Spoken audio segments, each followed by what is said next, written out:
E agora, você acompanha pela Rádio Rio de Janeiro o programa Estudo das Obras de André Luiz. Vamos refletir sobre o livro Nosso Lar.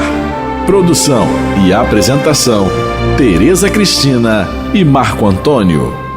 Amigos ouvintes da Rádio Rio de Janeiro, companheiros de ideal, com a permissão de Jesus, estamos aqui novamente, a fim de conversarmos um pouco mais sobre essa obra maravilhosa, Nosso Lar, o livro psicografado por Francisco Cândido Xavier, de autoria do espírito André Luiz.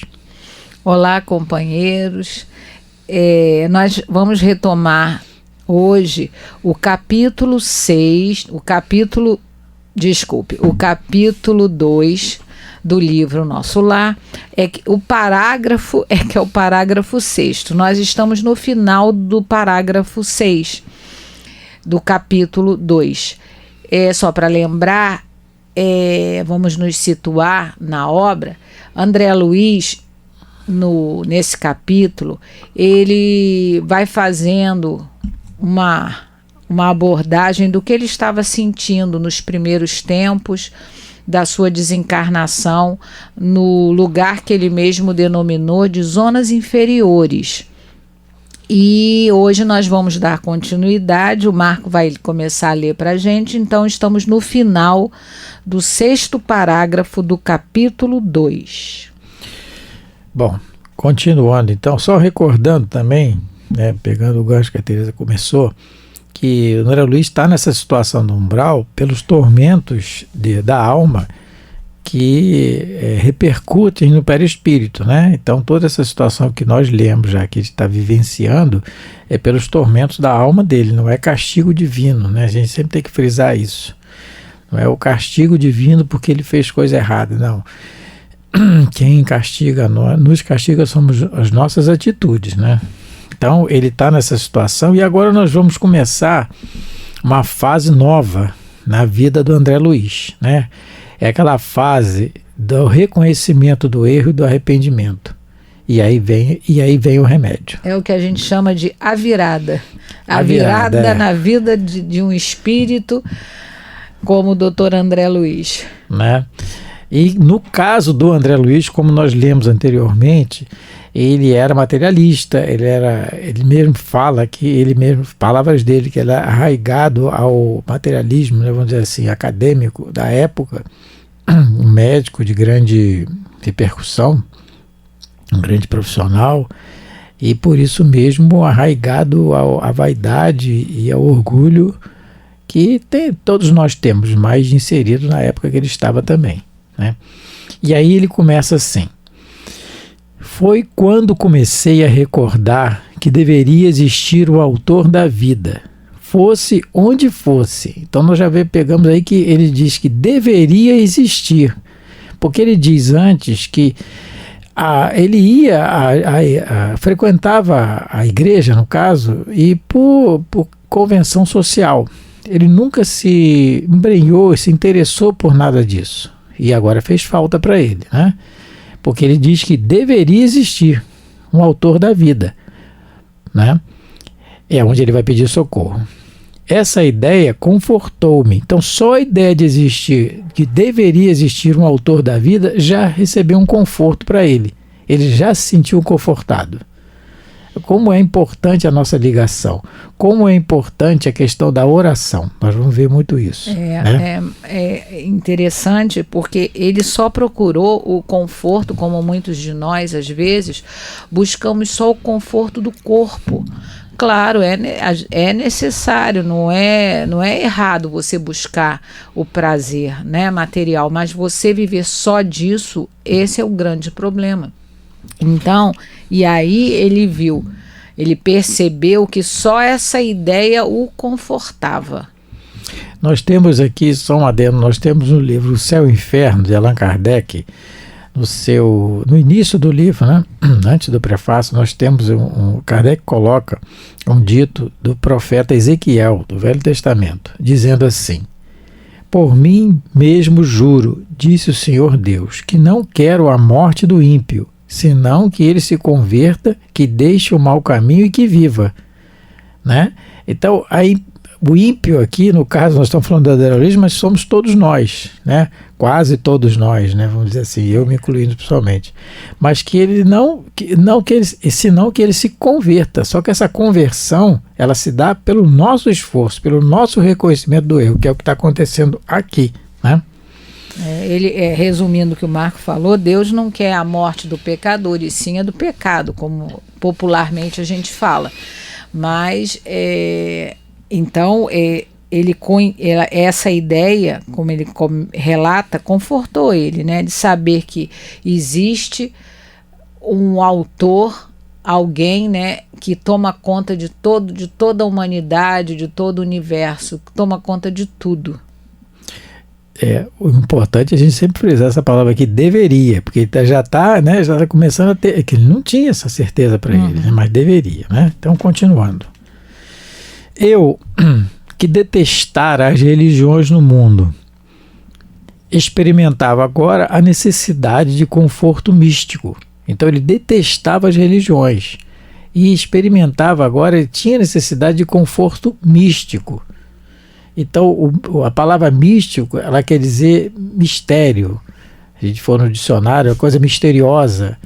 Por que para ele é isso, vamos dizer assim, ligado à religião? Por que para ele era místico? Porque ele nunca se procurou a se ater nisso, né? E como André Luiz, muitas pessoas às vezes têm grandes bloqueios com o rótulo, né, de religião, de religioso, porque às vezes, em outras encarnações, elas podem ter sofrido alguma perseguição de alguma religião oficial. E isso, por mais que quando a gente reencarne, a gente não lembre do que aconteceu, mas os sentimentos, eles ultrapassam a barreira da reencarnação. E fica aquele sentimento são às vezes pessoas muito corretas, muito honestas, muito caridosas às vezes, mas elas... Falou em religião, elas têm um bloqueio, porque parece, eu acho que foi Voltaire que disse que ele não acreditava no Deus que os homens fizeram, mas acreditava no Deus que fez os homens. Isso, foi Voltaire. Não é? Foi Voltaire que disse isso. Então, a pessoa, talvez, não sei se foi esse o problema do André Luiz, mas muitas pessoas trazem uma verdadeira ojeriza a qualquer religião, porque trazem na sua bagagem espiritual problemas sérios que elas tiveram em outras existências, sofreram punições, né, foram perseguidas, porque a gente sabe, lendo a nossa história universal, a gente sabe o quanto as religiões se aliaram aos poderes temporais humanos e perseguiram e mataram, né? Provavelmente nós mesmos já participamos dessa situação e para muitos é difícil ainda aceitar essa situação. Eu lembro, Marco, daquele livro do Hermínio de Miranda, eu acho que é a Irmã do Vizir, eu não lembro bem, é um dos livros do professor Hermínio de Miranda, que ele fazia algumas reuniões mediúnicas dentro da sua casa, dentro do seu lar. E numa dessas reuniões, muito seleta, muito fechada, ele recebe a mensagem de um espírito que dizia odiar Jesus e já tinha se passado 2000 anos. E esse espírito narra, né, nessa reunião, que ele colaborara com Herodes na época da matança dos inocentes e ele participou das ideias de matarem, né, e como iriam agir para matar as criancinhas até 2 anos. E só Diálogo com as Sombras? Eu não sei se é Diálogo com as Sombras, se narra. Eu acho que sim. Eu não sei qual é. Ele tem alguns livros, mas vamos lá, a história que é muito interessante. E estamos contando essa história para a gente ver o quanto às vezes o problema religioso ultrapassa as barreiras da reencarnação. Então esse espírito conta que quando ele chegou em casa, ele planejou com Herodes, mas ele escondeu a esposa e o filhinho, porque ele tinha um filhinho de 1 ano. E quando ele chega em casa, ele vê a esposa tentando colar a cabecinha do filhinho no corpo. E ele fica desesperado. Agora, para quem ele botou a culpa? Para Jesus. E o grande problema, infelizmente, é que a maioria de nós, quando tem problema com determinada religião, a gente passa a culpar, vamos dizer assim, o representante da religião, que no caso a religião cristã, não é? As religiões cristãs, todo mundo coloca culpa em Jesus. Esse espírito, então, ele passa 2000 anos com raiva de Jesus, porque é muito mais fácil, né? A gente colocar a culpa em alguém do que assumir os próprios erros. Ele se esqueceu, entre aspas, que foi ele que planejou a matança dos inocentes junto com Herodes. Ele, bloqueado, não é, por tanta mágoa, por tanto ódio, passou a odiar o Cristo. Então, o André Luiz aqui, a gente vê que ele diz que ele odiava as religiões. Não é isso que ele começa a contar pra gente? Que ele não tinha afeição, né, a religião alguma, ele ia por convenção. Mas o que eu quero colocar é que muitas das vezes esse bloqueio com as religiões de algumas pessoas é por conta dessa bagagem espiritual que a pessoa traz. Bom, só também aproveitando, comentando que não foi o fato do André Luiz não ir para a igreja, não gostar dessa questão do místico, que levou ele ao seu umbral. Nós vamos ver isso depois, né? O comportamento dele, né? Mas também não ajudou a sair, vamos dizer assim, né? Como nós já comentamos em alguns programas anteriores, a grande vantagem de nós sermos espíritas é que vamos saber que estamos no umbral. Eu estou aqui, né? Eu, por exemplo, eu estou no umbral, né? E vamos lá, vamos procurar sair daqui, a gente sabe como é que é, vamos arrepender, reconhecer o erro, que é o que vai fazer agora, né? Sim. O reconhecimento, porque aí entra a questão do orgulho. Vamos continuando, então.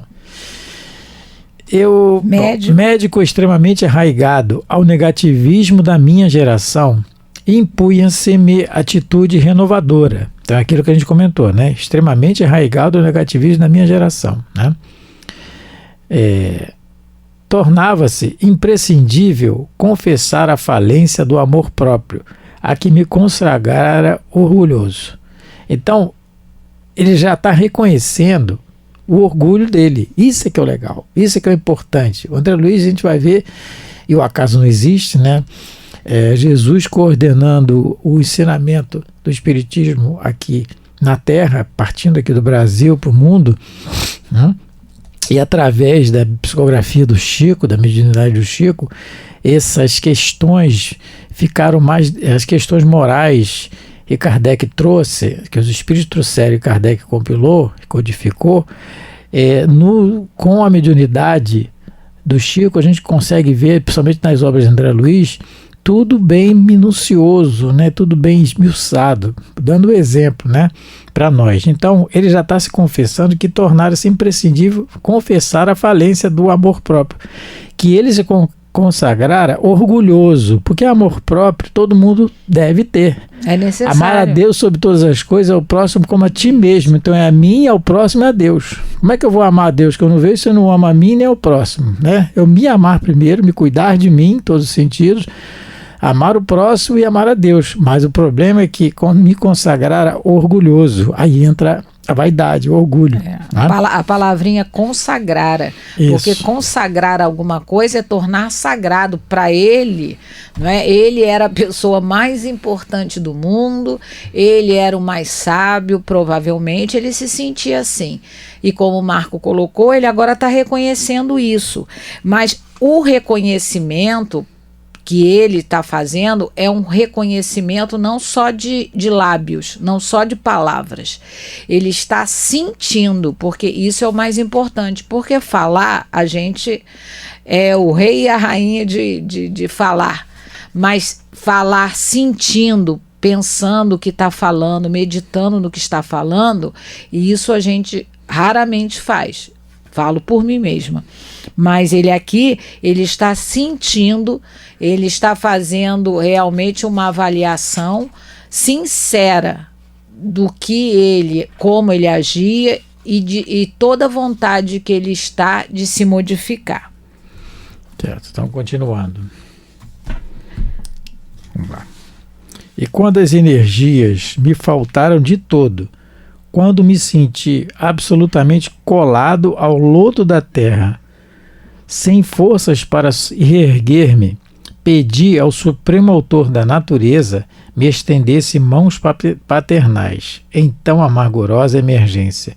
Bom, pelo menos quando eu li isso aqui, das primeiras vezes, me reportou a ideia logo, imediatamente, para a parábola do filho pródigo. É isso mesmo. Não é? Quando as energias, porque o filho pródigo, a parábola do filho pródigo, que nós podemos chamar também dos dois filhos, né? Porque tinha um outro que ficou lá. Está em Lucas 15. Lucas, Evangelho de São Lucas, capítulo 15. Então, nessa história, nessa parábola, não foi caso real, é parábola, a história que Jesus conta, e Jesus pega exatamente, aliás, quem quiser assistir essa parábola com a visão da sociedade judaica, e principalmente da época de Jesus, porque não vamos esquecer que Jesus era judeu e estava numa época, né, bem mais complicada do que hoje, no sentido de família, né, de machismo, de autoridade, de tudo. Assiste uma palestra do Dr. Haroldo Dutra. Ele explica muito bem essa parábola do filho pródigo, nessa situação. Mas, então, voltando à ideia que ele fala aqui, quando me senti absolutamente colado ao lodo da terra. Nós podemos nos sentir assim também, vez por outra, colado ao lodo da terra, no sentido de reconhecer o erro, aquela atitude errada que nós estamos fazendo, que viemos fazendo às vezes através de um bom tempo. Mas o legal é o reconhecimento, nós estamos aqui para isso. E na parábola do filho pródigo, ele vai comer com os porcos. Como eu disse, o Dr. Haroldo explica muito bem, comer com os porcos não existia isso. Isso era a pior vexame, a pior humilhação que podia existir. Ele queria comer a comida dos porcos, Marco, mas até isso a ele foi negado. Eu ontem estava relendo a parábola. Isso mesmo. Ele queria, mas nem a comida dos porcos foi-lhe doada. Porque o Marco lembrou muito bem dessa parábola, porque é o André Luiz e todos nós, quando resolvemos voltar o caminho para Deus. Porque a parábola do filho pródigo, ela mostra a saída do filho rebelde, do amor do pai, porque aquele pai da parábola representa Deus. Então ele enfrenta, né, o pai, ele quer se afastar do amor do pai e ele começa a descer,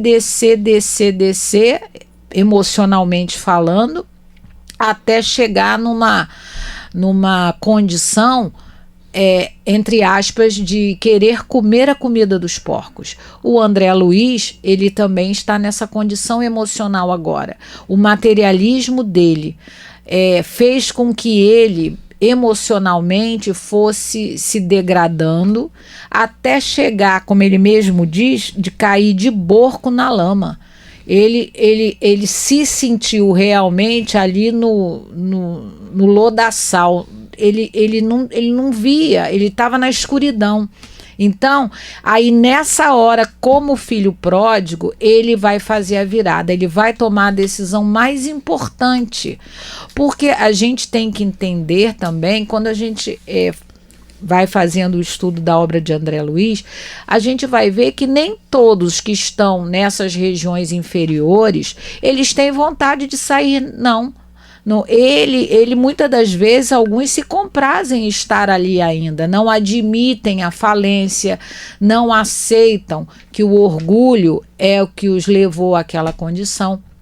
Mas o doutor André Luiz não.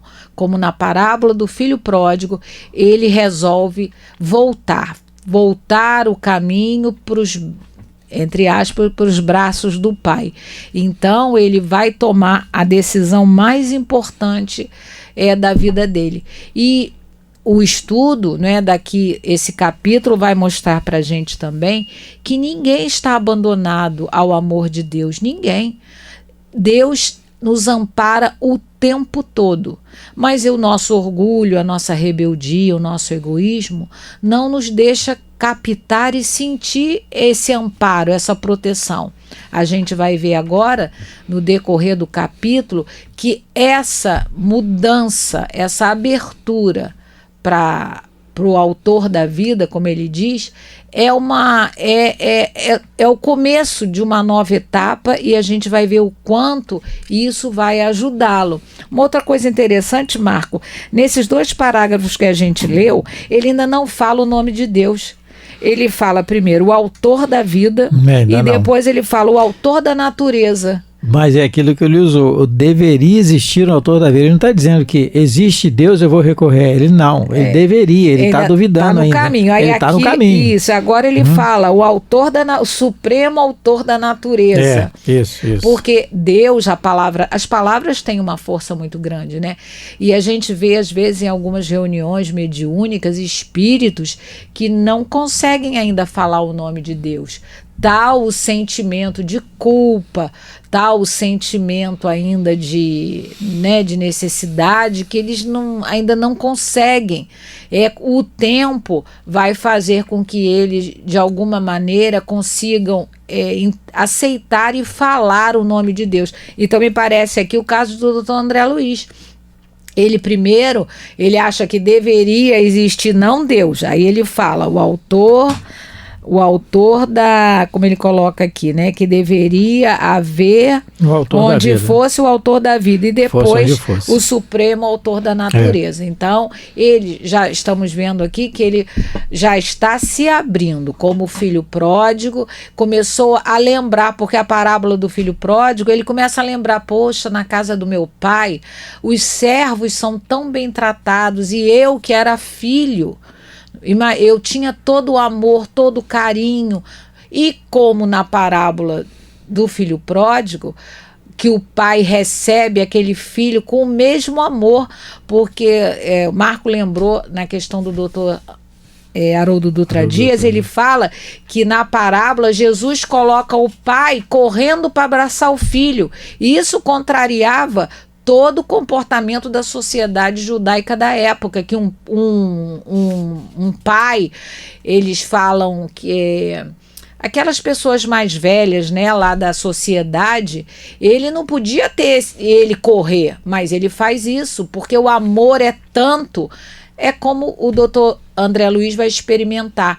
Quando ele se abriu, ele vai ver o quanto ele é amado, o quanto o amparo sempre esteve do lado dele, mas ele não enxergava, porque, infelizmente, o orgulho o dominava, o materialismo o dominava. Então, só para a gente concluir, né? Só lembrando que ninguém chega ao fundo do poço, vamos dizer assim, como André Luiz coloca aqui, outras palavras, né? Colado ao lodo da terra de uma vez. Começa aos poucos. E a gente pode se reportar à pergunta 919 do Livro dos Espíritos, quando Kardec pergunta qual é o meio mais eficaz que o homem tem de melhorar nessa vida. Resistir à atração do mal, porque a atração do mal tem toda hora e todo dia e toda hora conosco, né? Nós atraímos, são os séculos de sombra que o Emmanuel coloca. E aí os espíritos respondem, conhece a ti mesmo, um sábio da antiguidade falou disso. E Kardec emenda a pergunta, mas como é que a gente vai fazer isso? E aí Santo Agostinho responde, muito grande a resposta, mas ele diz para nós que ao fim de cada dia nós devemos interrogar a nossa consciência, que é onde está escritas as leis de Deus. Um abraço, caros ouvintes, até a próxima. Deus abençoe a todos. Jesus nos abençoe. A Rádio Rio de Janeiro apresentou o programa Estudo das Obras de André Luiz. Produção e apresentação, Tereza Cristina e Marco Antônio.